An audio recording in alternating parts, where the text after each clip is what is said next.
చూస్తున్నారు కదా, ఈ టెంపుల్ చెరువుగట్టు పైన ఉన్నటువంటి పార్వతీ జడరామలింగేశ్వర టెంపుల్ కి ప్రతి అమావాస్యకి లక్షలాది మంది తరలి వస్తుంటారు. అయితే ఈసారి ప్రత్యేకంగా చాలా అరుదుగా వచ్చే ఆదివారం అమావాస్య ఆషాఢ మాసం ఆఖరి రోజున వచ్చిన ఈ అమావాస్య రోజున నల్గొండ జిల్లా, ఉమ్మడి నల్గొండ జిల్లా కాకుండా పక్క జిల్లాల నుంచి కూడా, సుదూర ప్రాంతాల నుంచి కూడా లక్షలాది జనం అయితే వచ్చేసారు. ఈ వచ్చిన భక్తులు ఈ గుండంలో స్నానాలు చేసి ఈరోజు ఇక్కడ ఈ సన్నినందు స్వామివారి సన్నిధిని నిర్వహించినట్లయితే వారి యొక్క ఉన్న బాధలు, మానసిక ఏదైనా రుగ్మతలున్నా, ఆర్థిక ఉన్న, తర్వాత పోతే గాలి ధూళి లాంటివి ఉన్న పోతే అనేది ఈ భక్తుల నమ్మకం. అయితే ఇంతటి ప్రాశస్త్యం కలిగి ఇంత పెద్ద ఎత్తున భక్తులు చేరుకుంటున్నప్పటికీ కనీస సౌకర్యాల విషయానికి వస్తే దేవస్థానం బోర్డు కావచ్చు, ఈఓ గారు కావచ్చు, అది ఎవరు పట్టించుకోకపోవడంతో అడుగడుగున ఇబ్బందులు ఎదుర్కొంటున్నారు. చూస్తున్నారు కదా, వెనుకున్న గుండం, చిన్న గుండం, లక్షలాది జనం, బురద గుండం తలపిస్తున్నది. స్వచ్ఛమైన కోనేరు ఉండాల్సిన ఈ ప్రాంతం స్వామివారి పైన భక్తి, వారి యొక్క నమ్మకం కింద ఆ నీళ్లు ఎట్లున్నా, ఏ రకంగా ఏ పరిస్థితుల్లో ఉన్నా కూడా ప్రతి ఒక్క భక్తులైతే ఆ గుండంకి వచ్చి అక్కడ స్నానాలు చేసి ఈ కొండపై నిద్రిస్తున్నాడు. ఇంత ఇబ్బందులు పడుతూ ఇంత సమస్యలున్నా కూడా భక్తులైతే తండోపతండాలు తరలి వస్తున్నారు. వారికి కలిగే ఇబ్బందుల్ని కొంతమంది భక్తులు అడిగి తెలుసుకుందాం. నమస్తే అండి. నా పేరు సురేష్ అండి, బోయినపల్లి నుండి వస్తున్నాము. ఇంత పెద్ద గుడి, ఇంత పేరు మోసిన గుడి, అసలు వాటర్ ఫెసిలిటీ లేదు, బాత్రూమ్లు సరిగ్గా లేవు, ఇంత పబ్లిక్ ఎంత నరకం అనుభవిస్తారు అంటే నరకం అనుభవిస్తారు. శివయ్య గుర్తొస్తున్నాడు కిందికి లెక్కి వస్తున్నట్టే, అంత పబ్లిక్ ఉన్నది. కానీ ఈడ ఫెసిలిటీస్ ఏం బాగాలేదు. గవర్నమెంట్ అసలు ఏం చర్య తీసుకుంటలేదు. ఇది చర్య తీసుకొని జర నీట్గా చేస్తే పారుదల మంచిగా ఉంటుందని మా అందరి కోరిక. అయితే మీరు హైదరాబాద్ నుంచి వచ్చినారు, ప్రతి అమావాస్యకు వస్తారా? ఈ రోజు ఇంత రద్దీ ఉంటుందని తెలిసి కూడా వచ్చారా? తెలిసే వస్తాం, ప్రతి అమావాస్యకు వస్తాం. ఎప్పుడైనా సరే ఇలాంటి పబ్లిక్ ఉంటుంది. అయితే ఎప్పుడు అధికారుల దృష్టికి తీసుకెళ్లేదా మరి మీరు? ఎప్పుడు ఎన్నిసార్లు చెప్పినా ఎవరు పట్టించుకునే వాళ్ళే లేదు. ఏం చేయాలనుకుంటున్నారు మరి? ఏమున్నది, ఇక మీరే చూస్తున్నారు కదా వాటర్ ఎంత ఏ విధంగా ఉన్నాయి. ఆ వాటర్ని అలా అనకూడదు, కానీ ఇంత పబ్లిక్ వస్తున్నప్పుడు కొద్దిగానైనా చర్య తీసుకోవాలి పబ్లిక్. గవర్నమెంట్ ఏమాత్రం కూడా పట్టించుకుంటలేదు. గవర్నమెంట్ ఈ టాయిలెట్స్ బాగా ఇబ్బంది ఉన్నాయి. టాయిలెట్స్ కూడా సరిగ్గా లేవు. వచ్చే దారిలో వచ్చే మెట్లకి వెళ్ళి పైకి వచ్చే దారిలో మొత్తం టాయిలెట్ వాసన, అది ఇది అంతా గలీజ్ అట్లనే ఉంటది. పరిసరాలు, టెంపుల్ పరిసరాలు మొత్తం బాగోలేవు. ఒకసారి మీరు మెట్లు దిగేటప్పుడు చూడండి, పబ్లిక్ ఎట్లా పండుకున్నారు రోడ్ల, మెట్ల మీదకి వెళ్ళి అక్కడికి వెళ్ళి ఇక్కడికి వెళ్ళి. కనీసం కూడా వ్యవస్థ లేదు అసలు. మరి ఇంత పబ్లిక్ వస్తున్న వాళ్ళ విశ్రాంతి తీసుకునే కొద్దిగా గదులు అది ఏర్పాటు చేస్తే చాలా పుణ్యం ఉంటుంది ఈ గవర్నమెంట్కి, రేవంత్ రెడ్డి గారికి. ఇప్పుడు భక్తులు పడుకోవడానికి కనీస సౌకర్యాలు ఉంటున్నాయి. గదులు ఎలాంటి సౌకర్యాలు ఏది లేదు. వస్త్రాలు మార్చుకోవడానికి కూడా రూమ్లు లేవండి. స్త్రీలు వస్త్రాలు మార్చుకోవడానికి కూడా ఎలాంటి ఏర్పాటు చేయలేదు. ఎలాంటి ఏర్పాట్లు లేవు. చూస్తున్నారు కదా భక్తుల ఆవేదన, ఆందోళన. ఇంత పుణ్యక్షేత్రమైన ఈ చెరువుగట్టునందు ఎక్కడి నుంచో 100 కిలోమీటర్ల నుంచి వస్తున్న భక్తులు ఎలాంటి ప్రతి అమావాస్యకి ఈ టెంపుల్ పైన నైట్ లక్షలాది మంది నిద్ర చేస్తారు. అయినా కనీస వస్తువులు లేవు. ఇప్పటికైనా ప్రభుత్వం కళ్ళు తెరిచి ప్రత్యేక దృష్టి పెట్టి కనీస సౌకర్యాలు కల్పించాలని కోరుతున్నాం.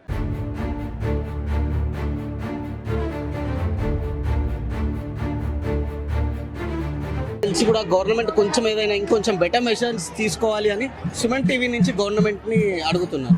మీకు ఏ ఇబ్బందులు తలెత్తినాయి అంటే యాక్చువల్లీ పబ్లిక్ క్రౌడ్ ఎక్కువ ఉండడం, అంటే పైకి రావడం కానీ, అప్రోచ్ కానీ, వెళ్ళడం కానీ, ఒక వే అంటే ఇక్కడ ఒక ఫార్మాట్ కానీ లేదు. రావడం పోవడం అనేది చాలా జిగ్జాగ్గా జరుగుతుంది. అది కొంచెం ఒక ఆర్గనైజ్డ్గా ఉంటే ఇంకొంచెం బెటర్గా ఉంటుంది. అండ్ ఇక్కడ నైట్ పడుకోవాలి అనే ఆ నమ్మకం చాలా మందికి ఉంది. దానికి తగ్గట్టు కూడా మెషర్స్ ఇంకా చేస్తే ఇంకొంచెం బెటర్గా ఉంటుంది అనేసి. ఇక్కడ నిద్రపోవడానికి సరైన సౌకర్యాలు కల్పించాలి. తర్వాత మార్గం నుంచి వచ్చడానికి ఒక క్రమశిక్షణ లేదు అంటున్నాను. అవును, ఇక్కడ ఎండోమెంట్ వాళ్ళు కానీ గవర్నమెంట్ కానీ ఇంకొంచెం మెషర్స్ తీసుకుంటే బెటర్గా ఉంటుంది అనేసి. Okay, thank you.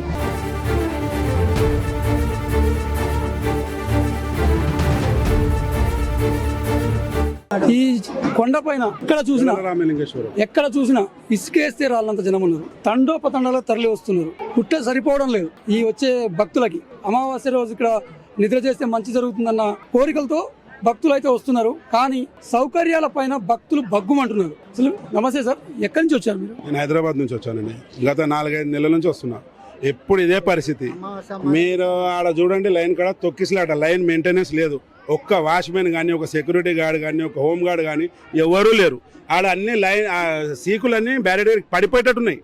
ఎవరైనా కింద వంటే వాళ్ళ మెడల మీద పడితే వాళ్ళు ఏమంటాడో వానికే తెలియదు. బ్యారికేడ్ అన్నీ ఊగుతున్నాయి. ఎవరిది వాళ్ళు కొట్లాడుకొని పోవాలి, ఎవరి దగ్గర దమ్ము ఉంది ఆడ ముంగడు పోవాలి, అంతే సంగతి. ఒక మేనేజ్మెంట్ లేదు, ఏం లేదు ఆడ. వచ్చి ఎన్నిసార్లు కంప్లైంట్ ఇచ్చినా వీళ్ళకి పట్టించుకోరు. ఆడ నలుగురు పైసలు తీసుకునే కాడ వచ్చి నేను టికెట్ కాడ లొల్లి పెడితే ఈడ పోయి ఆఫీస్లో కంప్లైంట్ ఇవ్వమని. నేను ఇప్పుడు వచ్చిన ఆఫీస్లో ఎవరు లేరు. ఈడ పైసలు తీసుకొని పంపిస్తున్నారు ఆబ్జెక్షన్ ఉల్టా రూట్లో. ఆడ ఒక్కరు లేరు, ఆడ నలుగురు పైసల కాడ అదే ప్లేస్. దొడ్డిదారు నుంచి డబ్బులు తీసుకొని ఒక్కసారి మీరు ఇట్లా కెమెరా ఇక్కడ పెట్టండి సార్. నీళ్ళు పారుతున్నాయి సార్, టాయిలెట్ వస్తున్నారా, మంచి నీళ్ళ, ఎట్లా వండాలి మేము? ఇక్కడ చూపెట్టండి, ఇక్కడ జరగండి, కొంచెం ఇటు జరగండి. ఇదిగో ఈ నీళ్ళు పోతున్నాయి, అక్కడ కింద చూపెట్టండి, అట్లా పండ జాగాలు చూపెట్టండి సార్. కొంచెం సైడ్ ఇవ్వండి, అదిగోండి పండాలి. మాది ఒక మూఢనమ్మకమా మంచి నమ్మకమా అది మాకు తెలియదు. మేమైతే వస్తున్నాం, ఏళ్ళ సంది వస్తున్నాం, ఏళ్ళ సంది ఇదే పరిస్థితి.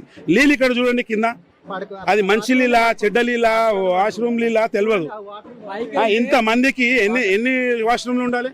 పైకి వెళ్తే ఈ నుంచి పట్టించుకొని ఆ నుంచి ఒత్తించుకుంటా ఆ నుంచి కూర్చొని ఆన్ దగ్గరికి వెళ్తే ఆడుకోయి మీ ఇష్టం ఉన్న వాళ్ళని పంపిస్తారా?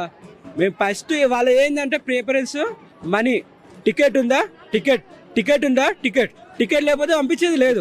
ఎప్పుడైనా సరే పైకి అయినా కానీ పైసలు ఫస్ట్ మెయిన్ వాళ్ళకి కావాల్సి వచ్చింది, పైసలే కావాలి. 50 రూపాయల టికెట్ కావాలి, మెయింటెనెన్స్ మాత్రం సపరేట్. 50 రూపాయలు తీసుకోండి, మీరు మెయింటెనెన్స్ చేస్తే తీసుకోండి. 100 రూపాయలు తీసుకోండి, జనాలు ఇవన్నీ రెడీ. ఇప్పుడు ఏం టైం అవుతుందండి? 10:30 అవుతుంది. నేను 2 o'clock లేట సార్, ఇది 2 o'clock మధ్యాహ్నం. వాటర్ ఫెసిలిటీ లేదు, పోతే మళ్ళీ రానియరు. దుంకుదామంటే దుంకనిక లేదు, పోతే రానియరు. అంతా తొక్కిసలాట అంతేనే, వేరేది ఏం లేదని. దీనికి యాజమాన్యం కానీ గవర్నమెంట్ కానీ ఏదైనా సొలవ తీసుకొని ఏదైనా కేర్ తీసుకుంటే మా భక్తులకు దేవుని కోసం పోయి దర్శనానికి కోసం వాళ్ళు పైకి పోగానే దక్షిణేయండి. తెలియజేయనిది ఏమనగా అంటే ఈ రద్దీని కంట్రోల్ చేయడానికి వాళ్ళు చేసే ప్రయత్నాలు చక్కగా చేస్తే బాగుంటది అని చెప్పేసి నా ఒక విన్నపం. తొందరగా చొరవ తీసుకొని కంప్లీట్ అవుతుంది. తొందరగా చొరవ తీసుకొని భక్తులకి అందరికీ ఆఫీస్ కాడికి వచ్చి మాట్లాడదామన్నా కానీ ఎవ్వరు లేరు. వాళ్ళని ఏమంటారు, మేము వాలంటీర్లు వచ్చినాం, మేము వాలంటీర్లు, మాకు సంబంధం లేదు, మీరు ఆఫీస్ లో చెప్పుకోరు, ఎంత వచ్చినా గానీ ఆఫీస్ లో చెప్పుకోరు. అరే మాకు సంబంధం లేదు అంటారు. వాళ్ళేమో అక్కడ నుంచి పైసలు తీసుకొని మేము పైసలు తీసుకొని పంపిస్తున్నావా, మేము పైసలు తీసుకొని పంపిస్తున్నాం. ఇప్పుడే జస్ట్ ఇప్పుడే పంచాయతీ పంపిస్తారు. 1 గంటకు అల్లకు పోయినాం, 1 గంట పోతే కూడా 5 గంటల దాకా మేము మళ్ళీ ఇది ఎక్కలే. ఇంతవరకు రాకపోతే లావలేదని వెళ్ళొచ్చు. 50 రూపాయలు ఇవ్వకపోతే పోలేదు ఆడికి, 50 రూపాయల టికెట్ కూడా జనాభా మొత్తం తొక్కిసలాట అవుతుంది. ఇద్దరు కింద పడరు, పోలీసులు ఒక్క లేరు. ఇదేంటి ప్రాబ్లం? నెల రోజులకు ఒక రోజు ఉండేది, నెల రోజు మొత్తానికి ఒక రోజు ఉంటది. కాబట్టి దీన్ని కొంచెం కేర్ తీసుకొని కొన్ని భద్రతమైన శ్రద్ధలు తీసుకుంటే చాలా బాగుంటది అని చెప్పేసి. అక్కడనే ఉంటుంది పోలీసులు సార్. చెరువుగట్టులో స్వామివారి సన్నిధిలో గర్భాలయంలో దర్శనానంతరం 3 గుండ్లు, ప్రత్యేకమైన 3 గుండ్ల పైన ప్రత్యేక శివలింగం ఉంటుంది. ఆ శివలింగాన్ని అమావాస్యలో దర్శించుకోవడం ఈ మధ్య కాలంలో బాగా ప్రాచుర్యం పొందింది. అయితే ఆ దర్శనంకి దాదాపుగా 10 గంటల సమయం పడుతున్నది. ఈ 10 గంటల సమయంలో ఈ క్యూ లైన్లో లక్షలాది మంది భక్తులు లైన్లో పోతూనే ఉన్నారు. కానీ ఎలాంటి కనీస సౌకర్యాలు లేవు, చాలా ఇబ్బందులు ఎదురవుతున్నాయి. త్రాగునీరు సైతం లేదని చెప్తున్నారు. ఇప్పుడు ఎటువంటి బాధలు అనుభవిస్తున్నారో వాళ్ళని అడిగి తెలుసుకుందాం. నమస్తే అండి, ఎన్ని గంటలకు వచ్చారు, ఎక్కడి నుంచి వచ్చారు? మేము 3 గంటలకు వచ్చాం. ఏ ఊరు? అది మేడ్చల్, హైదరాబాద్ మేడ్చల్ నుంచి వచ్చారు. అయితే ఈ క్యూ లైన్ ఎంతసేపు నుంచి నిలబడ్డారు? 3 గంటలకు వచ్చాం. 3 గంటల నుంచి ఏది సౌకర్యం లేదు, ఒక అడిగిన వాళ్ళు లేదు, లైన్ లేదు, పోయేది లేదు, ఏం లేదు. ఒకళ్ళు పట్టించుకునే వాళ్ళు కూడా లేదు. కనీస సౌకర్యాలు ఎలాంటి వాటర్, టాయిలెట్స్ ఎలాంటివి ఏం లేవు. టికెట్ ఏమైనా తీసుకున్నారా? టికెట్ తీసుకున్నాం, టికెట్ బరాబర్ ఉన్నది. 10 రూపాయల టికెట్ ఉంది, 50 రూపాయల టికెట్ ఉంది. ఏది ఉన్నా కానీ ఏది తీసుకున్నా బరాబర్ ఏం లేదు. టికెట్ తీసుకుంటున్నా కానీ ఎలాంటి సౌకర్యాలు లేవు. 6 గంటలకు వెళ్ళవాడినేమో లైన్ లో, ఆడ లైన్ లో ఎవరు లేరు, సెక్యూరిటీ ఊక లేరు. ఆడ మా అందరం దొప్పుకాలు కింద పడకుండానే వచ్చినాం లైన్ లో. ఇప్పటి వరకు ఆడ ఈడ ఊక ఎవరు పట్టించుకుంటలేరు. దానికోసం అయితే మేము ఇబ్బంది పడుతున్నాం అందరం, చాలా పిల్లల్ని పెట్టుకొని. ఎవరు ఊక పట్టించుకుంటలేదు. దాన్ని చర్య తీసుకోవాలని కోరుకుంటున్నాను అంతే. ఎక్కడి నుంచి వచ్చిరండి మీరు? ఏమా ఎల్బీ నగర్ నుండి వచ్చినామండి. ప్రతి అమావాస్యకు వస్తుంటారా? ప్రతి అమావాస్యకు వస్తున్నాం. ప్రతి అమావాస్యకి ఇదే ఇబ్బందిలా? ఇలానే ఉంటుంది.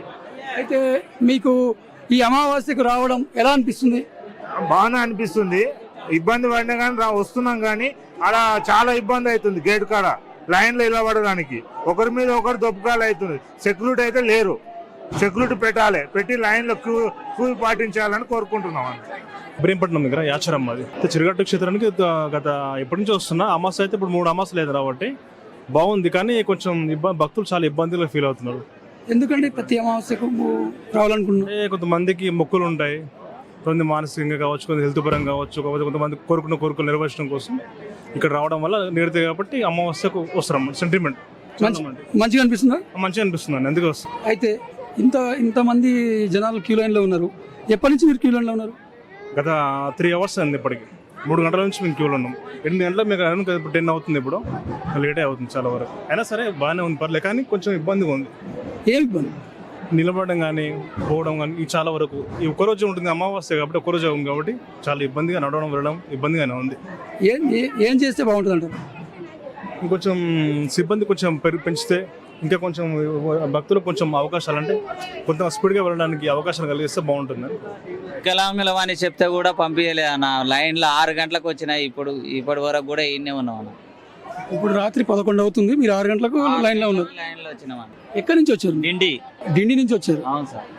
తర్వాత ఇక్కడ ఈ క్యూ లైన్ ఇబ్బందులు కాక మరేమైనా ఇబ్బందులు ఎదుర్కొన్నారా? ఇంకా వేరే ఏం ఇబ్బందులు లేవు సార్. ఫస్ట్ దర్శనమే కాదు సార్, ఇంకా కన్వాయ్ ఇంకా ఏం కాలేదు సార్.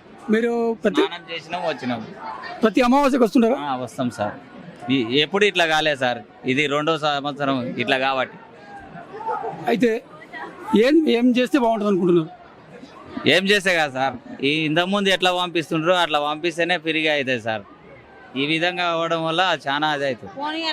ఇప్పుడు చిన్న పిల్లలు ఉండరు కదా సార్, ఇప్పుడు చిన్న పిల్లలు ఉండరు, చిన్న పిల్లలను ఓ లైన్, ఈ వికలాంగులను ఓ లైన్ చేస్తే, లేడీస్ ఓ లైన్, జెంట్స్ ఓ లైన్ చేస్తే అయ్యేపోతుంది సార్. ఇప్పుడు పరిస్థితి మొత్తం అదే. చూస్తున్నారు కదా, అమావాస్య రోజు ఈ కొండకి ఎంత ప్రాశస్త్యం ఉందో. ఈ భక్తులు వాళ్ళ యొక్క నమ్మకాలు, దేవుని మొక్కులు తీర్చుకోవడానికి ఇక్కడ వచ్చేసి అమావాస్య రోజు నిద్ర చేస్తున్నారు. అయితే కనీస వసతులు లేక, ఎలాంటి టాయిలెట్స్ కానీ, వచ్చేందుకు దారి సరిగా లేక, టాయిలెట్స్ లేక, పడుకోవడానికి మండపాలు కానీ వేరే సదుపాయాలు లేక, ఎన్ని ఇబ్బందులున్నా, ఇలా పురుగు పూసినా వేరే ఏ ఇబ్బందులు సైతం లెక్క చేయకుండా తమ దేవుడు తమని కాపాడుతారని చెప్పేసి ఈ విధంగా పడుకొని ఇక్కడ వాళ్ళ మొక్కులు తీర్చుకుంటున్నారు. కెమెరామెన్ సాయితో నాగేంద్రచారి, నల్గొండ.